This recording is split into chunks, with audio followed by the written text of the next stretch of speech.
भारतीय संविधान के मुख्य लक्षण पाठ का नाम है आपका। इसमें जो टॉपिक है वो है संसदीय शासन व्यवस्था। आपको दी गई है उसमें, इसके अंदर दो चीज मेन है, एक तो है वयस्क मताधिकार और दूसरा है सार्वभौमिक मताधिकार।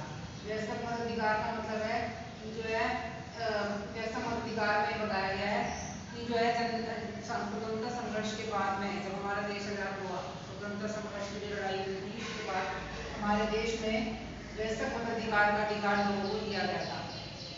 इसका मतलब है कि इसमें सब लोगों को वोट देने का अधिकार दिया गया है। दूसरा क्या है, सार्वभौमिक मताधिकार।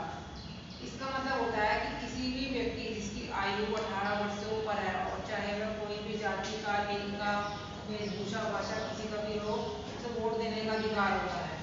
तो ये दोनों चीजें जो होती है ना, ये लोकतांत्रिक शासन व्यवस्था में ही होती है और जनता उनमें ही वोट देती है और अपने प्रतिनिधियों को चुनती है। तो एक तरीके से संसदीय शासन व्यवस्था क्या है, जिसमें जनता जो है अपने प्रतिनिधि को खुद चुनती है। तो जब भी ये वाला टॉपिक आएगा आप ये दो चीजें इसमें बताएंगे। ठीक है, क्लियर होगा पहला। दूसरा आपका है शक्तियों का बंटवारा। शक्तियों का बंटवारा का मतलब है कि जो हमारी सरकार होती है वो जो है अपनी शक्तियों को बांट कर काम करती है, क्योंकि वो एक साथ काम नहीं कर सकती। उसे जो है राज्य के स्तर पर 3 स्तरों पर शक्तियां बांटनी पड़ती हैं। पहला विधायिका, दूसरा कार्यपालिका, तीसरा न्यायपालिका। विधायिका का मतलब होता है जिसमें कानूनों का निर्माण किया जाता है, कानून बनाए जाते हैं। कार्यपालिका मतलब क्या होता है, कानूनों को लागू करना, उनको लागू करना। और तीसरा आपका है न्यायपालिका, मतलब कानूनों की व्याख्या करना या न्याय करना।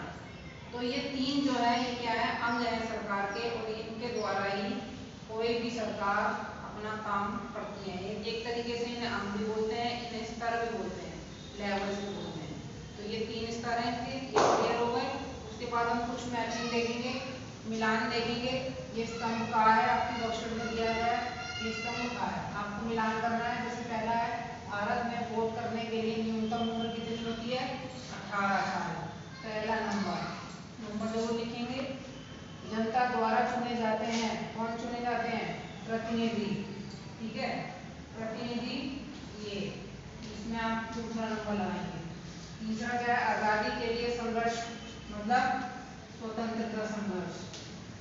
चौथा है आपका कानून बनाने की व्यवस्था कौन करता है, जैसे यहाँ भी बताया गया है, व्यवस्था या निर्माण कौन करता है, विधायिका। तो यहाँ पर विधायिका कहाँ पर है, यहाँ पर, ये हो गया विधायिका। पांचवा है कानून को लागू करने वाली संस्था कौन सी होती है, कार्यपालिका। ये हो गई आपकी कार्यपालिका। और लास्ट है आपका कानूनों की सही व्याख्या और न्याय व्यवस्था करने वाली संस्था। इसमें न्याय आ गया तो इसका मतलब कौन सी संस्था हो गई, न्यायपालिका। तो बेटा आज की वर्कशीट में है, इसके बाद प्रश्न उत्तर है वो आपको इसको पढ़ने हैं, संसदीय शासन और इसके बारे में फिर करने हैं। थैंक यू बेटा।